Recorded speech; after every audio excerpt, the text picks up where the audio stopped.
Kamusta mga kaibigan? John Vince Regachuelo nga po pala sa inyong harapan. Mahiyain ka ba? Kagaya ng iba? Yung tipong merong kang bagay na kailangang gawin pero hindi mo magawa agad-agad kasi nga nahihiya ka. O kaya naman meron kang mga bagay na kailangang gawin pero hindi mo magawa ng maayos kasi nga nahihiya ka. So kung ganun nga, para sa'yo ang video na ito.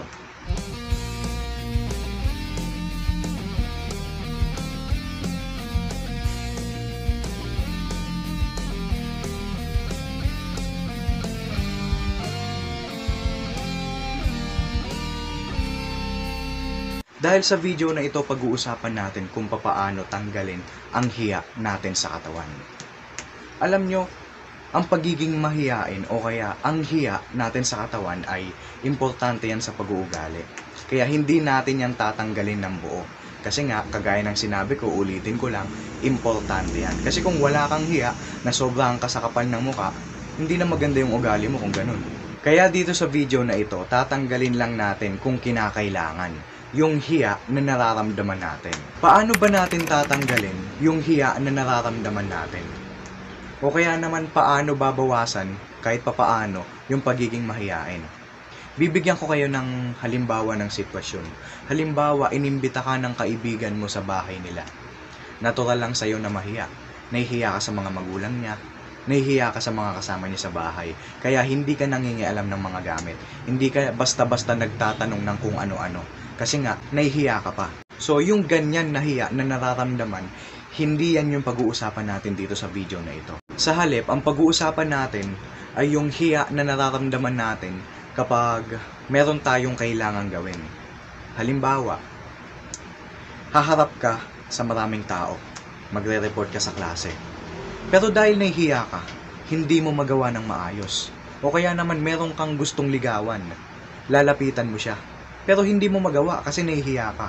So, yung mga ganong klase ng hiya ang pag-uusapan natin, ang maisasama dito sa video na ito. So, paano ba natin tatanggalin yung hiya sa katawan o bawasan yung pagiging mahiyain? Una, lagi nating isipin na yung hiya na nararamdaman natin ay sa una lang yan. Sa una lang yan. Kapag sinimulan na natin yung bagay na kailangan natin gawin, hindi na natin mararamdaman yan. Sa halip, mag-e-enjoy na tayo. Kaya, lagi mong isipin na sa una lang yan. Natural lang kasi sa ating mga tao ang pagiging mahiyain. Natural lang sa ating mga tao na maramdaman ng hiya kapag meron tayong kailangan gawin. Kapag ganun kasi ang inisip mo, medyo mamomotivate ka na simulan yung bagay na kailangan mong gawin. Kasi yun naman talaga ang totoo eh.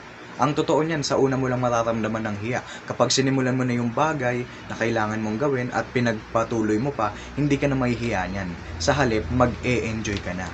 Pangalawa naman, isipin mo na you only live once o once in a lifetime. Maraming masasayang na opportunity kapag meron tayong bagay na kailangan gawin pero hindi natin ginawa dahil lang nagpadala tayo sa hiya na nararamdaman natin. Bibigyan ko kayo ng halimbawa. Halimbawa, kailangan mong lapitan yung teacher mo dahil bagsak ka sa klase niya. Pero dahil nagpadala ka sa hiya na nararamdaman mo, hindi mo na ginawa. Kaya ang sumunod na nangyari, bumagsak ka sa klase niya.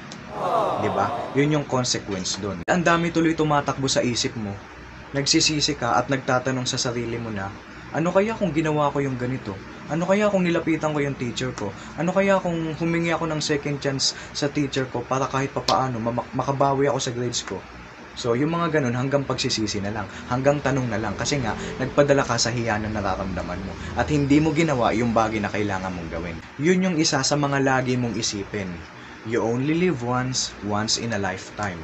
Gawin mo na yung bagay na kailangan mong gawin at huwag ka nang magpadala sa hiya na nararamdaman mo. Pangatlo naman, isipin mo na ngayon mo lang mararanasan yan. Parang pareho sa nauna, no? You only live once in a lifetime. Pero sa totoo, magkaiba silang dalawa. Papaliwanag ko kung papaano. Halimbawa, kailangan mong magpakita ng talent sa harap ng maraming tao.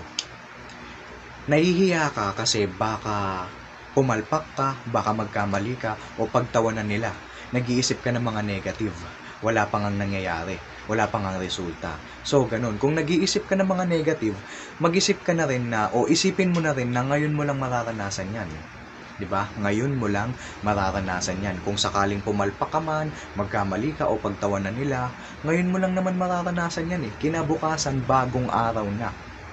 Makakalimutan na ng mga tao kung ano yung nangyari, kung ano yung kapalpakan na nagawa mo. So, ganun lang yung isa sa mga isipin mo. Pwede mong sabihin sa sarili mo na ayos lang to, ngayon ko lang naman gagawin to, kinabukasan hindi na, at lilipas din ang mga panahon na makakalimutan din ng mga tao kung ano yung gagawin ko ngayon. So, ganun lang. Pang-apat naman, mag-isip ng mga taong makakapal ang muka. Yung mga taong hindi nahihiya, yung mga taong confident, 'di ba? Bibigyan ko kayo ng halimbawa sila Pong TV, sila Asian Cutie, sila Empoy, kadalasan mga komedyante kasi nga hindi sila nahihiya, makakapal ang mukha ng mga yan. So, ganun lang.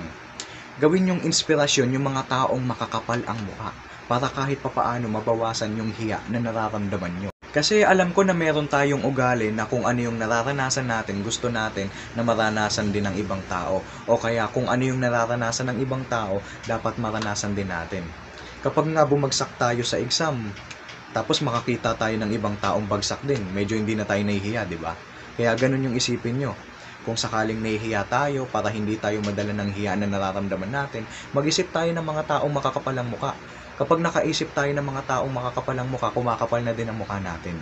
Panglima, isipin ang mga positive impact sa ibang tao. Madalas kasi sa atin nag-iisip tayo ng mga negative impact, kaya tayo nahihiya. Kaya hindi na natin ginagawa yung bagay na gusto nating gawin o yung mga bagay na kailangan nating gawin. So I suggest na wag na nating isipin yung mga ganun. Sa halip, ang isipin natin ay yung mga positive impact sa ibang tao o sa sarili natin. Kapag ako kumanta sa harap na maraming tao, edi maraming ma-entertained, maraming magagandahan sa boses ko. Kapag ako nag-report sa harap ng mga klase ko, sa harap ng klase, edi mataas yung magiging grades ko o kaya naman matutuwa yung teacher ko. At maraming matututunan yung mga classmate ko galing sa report ko. Kapag niligawan ko yung crush ko, edi may pag-asa pa na maging kami. Mga ganun, di ba? Isipin natin yung mga positive impact. Pang-anim naman, sunod. Sa tingin ko, ito na yung panghuli. Para matanggal yung hiya na nararamdaman natin o mabawasan yung pagiging mahiyain, nakukuha yan sa practice. Sabihin mo lagi sa sarili mo na hindi ako mahihiya, hindi ako mahihiya. O, hindi ako nahihiya, kailangan kong gawin tong bagay na ito. Meron akong kailangan gawin. Hindi dapat ako magpapadala sa hiya na nararamdaman ko. Hindi ako mahihiya na humarap sa maraming tao, mga ganun. Nadadala yan sa practice. Lagi mo ring practicein na huwag mahiya sa sasabihin ng iba. Maging isa kang tao na walang pakialam sa sasabihin ng ibang tao. Basta gawin mo lang yung gusto mo. So, practicein mo na maging ganong klaseng tao ka. Ngayon, kung ikaw ay isa sa mga taong mahiyain, yung maraming opportunity ang nasasayang dahil sa pagiging mahiyain mo, subukan mong i-apply sa sarili mo yung nalaman mo ngayon dito sa video na ito. At kung natuwa ka naman, like mo. At sa mga hindi pa naman nakasubscribe, syempre subscribe nyo na. At hit the notification bell para kapag nag-upload pa ako ng video about sa sarili natin na makakatulong, so updated tayo, di ba? So ngayon, bago tayo magtapos sa video na ito, dako na tayo sa shoutout.